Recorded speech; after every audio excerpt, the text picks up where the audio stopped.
Hi ಎಲ್ಲರಿಗೂ ನಮಸ್ಕಾರ. Welcome back to my YouTube channel. ನಾನು ಇವತ್ತಿನ ರೆಸಿಪಿನ ಹೇಳೋಕ್ಕಿಂತ ಮುಂಚೆ ನೀವೇನಾದರೂ ನಮ್ಮ ಚಾನಲ್ಗೆ ಹೊಸಬ್ರಾಗಿದ್ದರೆ ಸಬ್ಸ್ಕ್ರೈಬ್ ಮಾಡ್ಕೊಳ್ಳೋದನ್ನ ಮರಿಬೇಡಿ. ಹಾಗೆ ಇವತ್ತಿನ ರೆಸಿಪಿ ಏನು ಅಂತ ಹೇಳ್ತೀನಿ. ನಾನಿವತ್ತು ಪುಳಿಯೋಗರೆ ಪೌಡರ್ನ ಹೇಗೆ ಸಿಂಪಲ್ಲಾಗಿ ಮನೇಲೇ ಮಾಡ್ಕೊಬೋದು ಅಂತ ಹೇಳ್ಕೊಡ್ತೀನಿ. ಈ ಪುಳಿಯೋಗರೆ ಪೌಡರ್ನ ನೀವು ಒಂದು 6 ಮಂತ್ಸ್ ಕೂಡ ಸ್ಟೋರ್ ಮಾಡ್ಕೊಂಡು ತಿನ್ಬೋದು, ಏನಾಗಲ್ಲ. ಮತ್ತು ಹೇಗೆ ಮಾಡೋದು ಅಂತ ಡೀಟೇಲಾಗಿ ನೋಡೋಣ ಬನ್ನಿ ವಿಡಿಯೋದಲ್ಲಿ. ನಾನು ಯಾವ ರೀತಿ ಸ್ಟೆಪ್ಸ್ನ ಫಾಲೋ ಮಾಡ್ತೀನಿ ಅದೇ ಥರ ನೀವು ಕೂಡ ಫಾಲೋ ಮಾಡಿ. ಮೊದಲು ಒಂದು ಬಾಣಲಿನ ಬಿಸಿ ಮಾಡಿಕೊಂಡು ಅದಕ್ಕೆ 1 ಟೇಬಲ್ ಸ್ಪೂನಷ್ಟು ತೆಂಗಿನ ಎಣ್ಣೆನ ಹಾಕ್ಕೊಂಡಿದ್ದೀನಿ. ನೀವು ಬೇಕಾದರೆ ಯಾವ ಎಣ್ಣೆನಾದರೂ ಯೂಸ್ ಮಾಡ್ಕೊಬೋದು. ಇದಕ್ಕೆ ಇವಾಗ ನಾವು ಮೆಣಸಿನ್ಕಾಯಿನ ಹಾಕ್ಕೋಬೇಕು. ಬ್ಯಾಡಿಗೆ ಮೆಣಸಿನ್ಕಾಯಿ ಸ್ವಲ್ಪ ಮತ್ತು ಖಾರಕ್ಕೆ ಗುಂಟೂರು ಮೆಣಸಿನ್ಕಾಯಿನ 1-2 ಹಾಕ್ಕೊಳ್ಬೇಕು. ಮೆಣಸಿನ್ಕಾಯಿನ ಹಾಕ್ಕೊಂಡಿದ್ದಾದಮೇಲೆ ಇದನ್ನು ಕಮ್ಮಿ ಉರಿಲಿ ಇಟ್ಕೊಂಡು ಒಂದು 4-5 ನಿಮಿಷ ಚೆನ್ನಾಗಿ ಫ್ರೈ ಮಾಡ್ಕೊಬೇಕು. ಇಲ್ಲಿ ಒಂದೇ ಒಂದು ಕಂಡೀಷನ್ ಏನಂದರೆ, ನೀವು ಪುಳಿಯೋಗರೆ ಪುಡಿ ಮಾಡೋ ತನಕ ಉರಿ ಲೋ ಫ್ಲೇಮಲ್ಲೇ ಇರಬೇಕು. ಯಾಕೆ ಅಂದರೆ ಅದು ಬೇಗ ಹಾಳಾಗಲ್ಲ. ಹೈ ಫ್ಲೇಮಲ್ಲಿ ಇಟ್ಟು ಯಾವುದನ್ನು ಮಾಡೋಕ್ಕೆ ಹೋಗಬೇಡಿ. ನಾನು ಹೇಳಿರೋ ಕಂಡೀಷನ್ನ ನೀವು ಯೂಸ್ ಮಾಡಿದ್ರೆ ನೀವು ಪುಳಿಯೋಗರೆ ಪೌಡರ್ನ ತುಂಬ ದಿನ ಸ್ಟೋರ್ ಮಾಡ್ಬೋದು. ಒಂದು 5-6 ನಿಮಿಷ ಆದಮೇಲೆ ನಾವಿಲ್ಲಿ ಕರಿಬೇವಿನ ಎಲೆನ ಹಾಕ್ಕೊಂಡು ಫ್ರೈ ಮಾಡ್ಕೊತಾ ಇದ್ದೀವಿ. ಆ ಕರಿಬೇವಿನ ಎಲೆ ಕ್ರಿಸ್ಪಿಯಾಗಿ ಬರೋ ತನಕ ಫ್ರೈ ಮಾಡ್ಕೊಬೇಕು. ನೀವು ಬೇಕಾದರೆ ಇಲ್ಲಿ ಇಂಗನ್ನು ಕೂಡ ಆ್ಯಡ್ ಮಾಡ್ಬೋದು. ನಾನಿಲ್ಲಿ ಇಂಗನ್ನ ಆ್ಯಡ್ ಮಾಡಿಲ್ಲ. ನೋಡಿ, ಕರಿಬೇವಿನ ಎಲೆ ಇವಾಗ ಕ್ರಿಸ್ಪಿಯಾಗಿ ಆಗಿದೆ. ಈಗ ಸ್ಟವ್ನ ಆಫ್ ಮಾಡ್ಕೊಂಡು ಒಂದು ಪ್ಲೇಟಿಗೆ ಹಾಕ್ಕೊಳ್ಳೋಣ ಇದನ್ನು. ನೋಡಿ, ಅದೇ ಬಾಣಲಿಗೆ 1 ಟೀ ಸ್ಪೂನಷ್ಟು ಸಾಸಿವೆನ ಹಾಕ್ಕೊಳ್ತಾ ಇದ್ದೀನಿ. ಮತ್ತು 1 ಟೀ ಸ್ಪೂನಷ್ಟು ಮೆಂತ್ಯನ ಹಾಕ್ಕೊಳ್ತಾ ಇದ್ದೀನಿ. ಮತ್ತು ಇನ್ನು 1 ಟೀ ಸ್ಪೂನಷ್ಟು ಕರಿಮೆಣಸನ್ನ ಹಾಕ್ಕೊಳ್ತಾ ಇದ್ದೀನಿ. ಕರಿಮೆಣಸು ಸ್ವಲ್ಪ ಜಾಸ್ತಿ ಕಮ್ಮಿ ಆದರೂ ನಿಮಗೆ ಏನು ವ್ಯತ್ಯಾಸ ಆಗಲ್ಲ. ಇದನ್ನು ಕೂಡ ಒಂದು 3-4 ನಿಮಿಷ ಲೋ ಫ್ಲೇಮಲ್ಲೇ ಹುರ್ಕೊಬೇಕಾಗುತ್ತೆ. ಆ ಕರಿಮೆಣಸಿನಿಂದ ಒಂದು ಒಳ್ಳೆ ಪರಿಮಳ ಬರುತ್ತಲ್ಲ, ಅಲ್ಲಿ ತನಕ ನೀವು ಇದನ್ನು ಹುರ್ಕೊಬೇಕಾಗುತ್ತೆ. ಯಾವುದೇ ಕಾರಣಕ್ಕೂ ಗ್ಯಾಸ್ ಸ್ಟವ್ನ ಜಾಸ್ತಿ ಮಾಡ್ಕೊಬೇಡಿ. ಲೋ ಫ್ಲೇಮಲ್ಲೇ ಇಟ್ಕೊಂಡು ಫ್ರೈ ಮಾಡ್ಕೊಳ್ಳಿ. ಇವಾಗ ಇದನ್ನು ಹುರ್ಕೊಂಡಿದ್ದಾದಮೇಲೆ ಇದನ್ನು ಕೂಡ ನಾವು ಮೆಣಸಿನ್ಕಾಯಿನ ಹುರ್ಕೊಂಡಿದ್ವಲ್ಲ ಅದೇ ಪಾತ್ರೆಗೆ ಹಾಕ್ಕೊಳ್ತಾ ಇದ್ದೀನಿ. ಇವಾಗ ನಾನು 1-2 ಟೇಬಲ್ ಸ್ಪೂನಷ್ಟು ಕಪ್ಪು ಎಳ್ಳನ್ನ ಹಾಕ್ಕೊಳ್ತಾ ಇದ್ದೀನಿ. ಅದನ್ನು ಹಾಕ್ಕೊಂಡು ಚಿಟಪಟ ಅನ್ನುತ್ತೆ ಎಳ್ಳು, ಇಲ್ಲಾಂದರೆ ಹೊಗೆ ಬರುತ್ತೆ ಉರಿತಾ ಇದ್ದರೆ. ಮತ್ತು ಎಳ್ಳು ಉಪ್ಕೊಳ್ಳುತ್ತೆ, ಅಲ್ಲಿ ತನಕ ಚೆನ್ನಾಗಿ ಹುರ್ಕೊಬೇಕು. ಎಳ್ಳನ್ನ ರೋಸ್ಟ್ ಮಾಡ್ಕೊಂಡಿದ್ದಾದಮೇಲೆ ಅದೇ ಪಾತ್ರೆಗೆ ಹಾಕ್ಕೊಬೇಕು. ಇವಾಗ ನಾನಿಲ್ಲಿ 1 ಕಪ್ಪಷ್ಟು ಧನಿಯಾನ ಹಾಕ್ಕೊಳ್ತಾ ಇದ್ದೀನಿ. ಧನಿಯಾ ಇಲ್ಲಿ ಸ್ವಲ್ಪ ಹೆಚ್ಚು ಕಮ್ಮಿ ಆದರೆ ಏನೂ ಪ್ರಾಬ್ಲಮ್ ಆಗೋಲ್ಲ ಮಸಾಲೆಗೆ. ನೀವು ಇಲ್ಲಿ ವರಿ ಮಾಡ್ಕೊಳ್ಳೋ ಅವಶ್ಯಕತೆ ಇಲ್ಲ. ಧನಿಯಾನ ಹಾಕ್ಕೊಂಡು ಒಂದು 3-4 ನಿಮಿಷ ರೋಸ್ಟ್ ಮಾಡ್ಕೊಂಡು ಅದೇ ಪಾತ್ರೆಗೆ ಇದನ್ನು ಹಾಕ್ಕೊಳ್ಳಿ. ಇವಾಗ ಅದೇ ಪಾತ್ರೆಗೆ ಅರ್ಧ ಕಪ್ಪಷ್ಟು ಜೀರಿಗೆನ ಯೂಸ್ ಮಾಡ್ತಾ ಇದ್ದೀನಿ. ನೀವು ಇಲ್ಲಿ ಜೀರಿಗೆನ ನಾನು ಹೇಳಿರೋ ಪ್ರಮಾಣದಲ್ಲೇ ಯೂಸ್ ಮಾಡಬೇಕು. ಧನಿಯಾ ಮತ್ತು ಮೆಣಸು ಸ್ವಲ್ಪ ಹೆಚ್ಚು ಕಮ್ಮಿ ಆದರೂ ನಡೆಯುತ್ತೆ, ಬಟ್ ನಾನು ಜೀರಿಗೆ ಹೇಳಿರೋ ಪ್ರಮಾಣದಲ್ಲೇ ಹಾಕಬೇಕು. ಇದು ಕೂಡ ಸ್ವಲ್ಪ ಕಲರ್ ಚೇಂಜ್ ಆಗಿದೆ ಹಾಗೂ ಪರಿಮಳ ಬರ್ತಾ ಇದೆ. ಇದನ್ನು ಕೂಡ ಅದೇ ಪ್ಲೇಟಿಗೆ ಹಾಕ್ಕೊಳ್ಳೋಣ. ಇವಾಗ ನಾನು ಅದೇ ಪಾತ್ರೆಗೆ ಅರ್ಧ ಕಪ್ಪಷ್ಟು ಉದ್ದಿನಬೇಳೆ, ಅರ್ಧ ಕಪ್ಪಷ್ಟು ಕಡಲೆಬೇಳೆನ ಹಾಕ್ಕೊಂಡು ಹುರ್ಕೊಳ್ತಾ ಇದ್ದೀನಿ.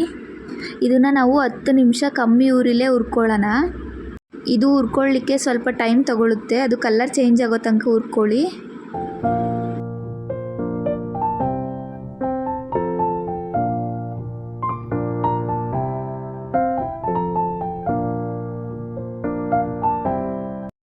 ಯಾವುದೇ ಕಾರಣಕ್ಕೂ ಫ್ಲೇಮ್ನ ಜಾಸ್ತಿ ಮಾಡೋಕ್ಕೆ ಹೋಗಬೇಡಿ, ಲೋ ಫ್ಲೇಮಲ್ಲೇ ಇರಲಿ. ನೋಡಿ, ಕಲರ್ ಚೇಂಜ್ ಆಗ್ತಾಯಿದೆ. ಇದನ್ನು ಬೇರೆ ಪಾತ್ರೆಗೆ ಆ್ಯಡ್ ಮಾಡ್ಕೊಬೇಕು, ಅದೇ ಪಾತ್ರೆಗೆ ಹಾಕ್ಕೊಳ್ಬೇಡಿ.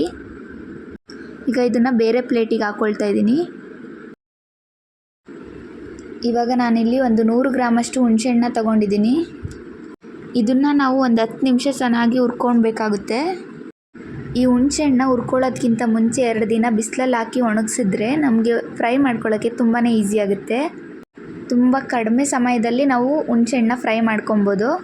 ನೀವೇನಾದರೂ ಹುಣಸೆಹಣ್ಣನ್ನ ಬಿಸಿಲಲ್ಲಿ ಒಣಗಿಸಿಲ್ಲ ಅಂದರೆ ತುಂಬ ಟೈಮ್ ತೊಗೊಳುತ್ತೆ ಫ್ರೈ ಮಾಡಲಿಕ್ಕೆ. ಅದು ಸ್ವಲ್ಪ ಗರಿ ಆದಮೇಲೆ ಸ್ಟವ್ ಆಫ್ ಮಾಡಿ ಸೈಡಿಗೆ ಇಟ್ಬಿಡಿ, ಆರಿಕೊಳ್ಳಿ ಅದು. ಇವಾಗ ನಾವು ಎಲ್ಲದನ್ನು ಸಪ್ರೇಟ್ ಪೌಡರ್ನ ಮಾಡ್ಕೊಬೇಕು. ಇವಾಗ ನಾನು ಎಲ್ಲದನ್ನು ಅಂದರೆ ಧನಿಯಾ, ಮೆಣಸಿನ್ಕಾಯಿ, ಮೆಣಸು, ಜೀರಿಗೆ ಎಲ್ಲದನ್ನು ಹಾಕ್ಕೊಂಡಿದ್ವಲ್ಲ ಅದನ್ನೆಲ್ಲ ಒಟ್ಟಿಗೆ ಪೌಡರ್ ಮಾಡ್ಕೊಳ್ತಾ ಇದ್ದೀನಿ. ಇವಾಗ ನಾನು ಇದನ್ನೆಲ್ಲ ಪೌಡರ್ ಮಾಡ್ಕೊಂಡಿದ್ದೀನಿ. ಎಷ್ಟು ಒಳ್ಳೆ ಕಲರ್ ಬಂದಿದೆ ನೋಡಿ, ನೀವೇ ನೋಡ್ತಿರ್ಬೋದು ಎಷ್ಟು ಒಳ್ಳೆ ಕಲರ್ ಅಂತ. ಹಾಗೆ ಕಡಲೆಬೇಳೆ ಮತ್ತು ಉದ್ದಿನಬೇಳೆ ಇತ್ತಲ್ಲ ಅದ್ರ ಪೌಡರ್ನ ಹಾಕ್ಕೊಳ್ತಾ ಇದ್ದೀನಿ ಇದಕ್ಕೆ. ನೋಡಿ, ಇವಾಗ ಹುಣಸೆಹಣ್ಣನ್ನು ಕೂಡ ಫೈನ್ ಪೌಡರಾಗಿ ಮಾಡ್ಕೊಳ್ಬೇಕು. ಹುಣಸೆಹಣ್ಣು ಪೌಡರ್ ರೆಡಿ ಆದಮೇಲೆ ಕಡಲೆಬೇಳೆ ಮತ್ತು ಉದ್ದಿನಬೇಳೆದು ಮತ್ತು ಜೀರಿಗೆ, ಮೆಣಸು ಅದರದ್ದೆಲ್ಲ ಪೌಡರ್ನು ಮಿಕ್ಸ್ ಮಾಡ್ಕೊಂಡು ಒಂದ್ಸಲಿ ಮಿಕ್ಸಿಯಲ್ಲಿ ಮಿಕ್ಸ್ ಮಾಡಿದ್ರೆ ಕ್ಲೀನಾಗಿ ಮಿಕ್ಸ್ ಆಗುತ್ತೆ. ನೀವು ಬೇಕಾದರೆ ಕೈಯಲ್ಲೂ ಕೂಡ ಮಿಕ್ಸ್ ಮಾಡ್ಕೊಳ್ಬೋದು. ನಾನಿವಾಗ ಇಲ್ಲಿ ಒಂದು 2 ಟೇಬಲ್ ಸ್ಪೂನಷ್ಟು ಬೆಲ್ಲನ ಆ್ಯಡ್ ಮಾಡ್ಕೊಳ್ತಾ ಇದ್ದೀನಿ. ಅದನ್ನು ಆ್ಯಡ್ ಮಾಡ್ಕೊಂಡು ಕ್ಲೀನಾಗಿ ಮಿಕ್ಸ್ ಮಾಡ್ಕೊಳ್ಳಿ. ಹಾಗೆ 2 ಟೇಬಲ್ ಸ್ಪೂನಷ್ಟು ಸಾಲ್ಟ್ನ ಹಾಕ್ಕೊಳ್ತಾ ಇದ್ದೀನಿ. ಹಾಕ್ಕೊಂಡು ಮಿಕ್ಸ್ ಮಾಡ್ಕೊಳ್ಳೋಣ. ಹುಣಸೆಹಣ್ಣಿಂದು ಸ್ವಲ್ಪನೂ ಗಂಟು ಇದ್ದೇ ಇರೋ ಥರ ಮಿಕ್ಸಿಲಿ ಮಿಕ್ಸ್ ಮಾಡ್ಕೊಬೇಕು. ಮಿಕ್ಸ್ ಮಾಡಿಕೊಂಡ್ರೆ ಒಂದು ಫೈನ್ ಪೌಡರ್ ರೆಡಿ ಆಗುತ್ತೆ. ಹುರ್ಕೊಂಡಿರೋದೆಲ್ಲನೂ ಪೌಡರ್ ಮಾಡ್ಕೊಂಡಿದ್ದಾಯಿತು. ಇವಾಗ ನಾವಿಲ್ಲಿ ಈ ಪೌಡರ್ಗೆ ಒಗ್ಗರಣೆನ ಕೊಡಬೇಕು. ಅದಕ್ಕೋಸ್ಕರ 5 ಸೌಟಷ್ಟು ಎಣ್ಣೆನ ಹಾಕ್ಕೊಳ್ತಾ ಇದ್ದೀನಿ. ಎಣ್ಣೆ ಕಾದಿದೆ ಅಂತ ಗೊತ್ತಾದ ಮೇಲೆ 1 ಸ್ಪೂನಷ್ಟು ಸಾಸಿವೆನ ಹಾಕ್ಕೊಳ್ತಾ ಇದ್ದೀನಿ. ಇವಾಗ ಇದಕ್ಕೆ ಬೇಕಾದಷ್ಟು ಕಡಲೆಬೇಳೆ ಮತ್ತು ಉದ್ದಿನಬೇಳೆನ ಹಾಕ್ಕೊಳ್ಬೇಕು. ನಿಮಗೆ ಅನ್ನದ ಜೊತೆ ಎಷ್ಟು ಕಡಲೆಬೇಳೆ, ಕಡಲೆ ಬೀಜ ಎಲ್ಲ ಸಿಗಬೇಕು ಅಂತ ನೋಡ್ಕೊಂಡು ಅದ್ರ ಮೇಲೆ ಹಾಕ್ಕೊಳ್ಳಿ.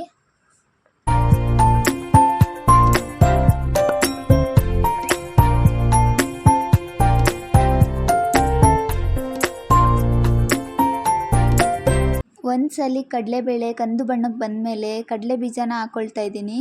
ಉರಿನ ಸಣ್ಣದಾಗೆ ಇರಬೇಕು. ಯಾವುದೇ ಕಾರಣಕ್ಕೂ ಉರಿನ ಜಾಸ್ತಿ ಮಾಡೋಕ್ಕೆ ಹೋಗಬೇಡಿ. ನಾನು ಮೊದಲೇ ಹೇಳಿರೋ ಹಾಗೆ ಲೋ ಫ್ಲೇಮಲ್ಲಿ ಇಟ್ಟು ಮಾಡಿದ್ರೆ ತುಂಬ ದಿನ ಸ್ಟೋರ್ ಮಾಡ್ಬೋದು, ಹಾಗೆ ತುಂಬಾ ಚೆನ್ನಾಗಿ ಬರುತ್ತೆ.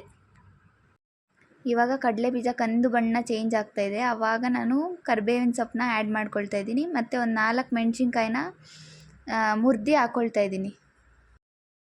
ಇವಾಗ ನಾವು ಹುರಿದಿಟ್ಕೊಂಡು ಪುಡಿ ಮಾಡಿಟ್ಟಿದ್ವಲ್ಲ ಆ ಪೌಡರ್ನ ಹಾಕ್ಕೊಂಡು ಮಿಕ್ಸ್ ಮಾಡ್ಕೊಳ್ಬೇಕು. ಕಮ್ಮಿ ಉರಿಯಲ್ಲೇ ಒಂದು 2 ನಿಮಿಷ ಮಿಕ್ಸ್ ಮಾಡಿದ್ರೆ ಸಾಕು. ಈ ರುಚಿಕರವಾದ ಪುಳಿಯೋಗರೆ ಪೌಡರ್ ರೆಡಿ ಆಗುತ್ತೆ. ತುಂಬ ಒಳ್ಳೆ ಟೇಸ್ಟ್ ಹಾಗೂ ತುಂಬ ಒಳ್ಳೆ ಪರಿಮಳನ ಕೊಡುತ್ತೆ. ನೀವು ಇದನ್ನು ಕಮ್ಮಿ ಉರಿಯಲ್ಲೇ ಮಾಡಿರೋದ್ರಿಂದ ನೀವು ಎಷ್ಟು ದಿನ ಬೇಕಾದರೂ ಇದನ್ನು ಸ್ಟೋರ್ ಮಾಡಿ ಇಟ್ಕೊಳ್ಬೋದು. ನೀವು ಇದನ್ನು ಫ್ರಿಡ್ಜಲ್ಲಿ ಇಟ್ಟರೆ ವರ್ಷಗಟ್ಟಲೆ ಬೇಕಾದರೂ ಸ್ಟೋರ್ ಮಾಡ್ಕೊಳ್ಬೋದು. ಈ ಪುಳಿಯೋಗರೆ ಪೌಡರ್ನ ನೀವು ಒಂದ್ಸಲಿ ಮನೆಯಲ್ಲಿ ಟ್ರೈ ಮಾಡಿ ನೋಡಿ, ಹೇಗಿತ್ತು ಅಂತ ಕಮೆಂಟ್ ಮಾಡಿ. ಈ ರೆಸಿಪಿ ನಿಮ್ಗೆ ಏನಾದರೂ ಇಷ್ಟ ಆದರೆ ಫ್ರೆಂಡ್ಸ್ ಫ್ಯಾಮಿಲಿ ಜೊತೆ ಶೇರ್ ಮಾಡಿ, ಸಬ್ಸ್ಕ್ರೈಬ್ ಮಾಡಿ ಗೈಸ್. Thank you.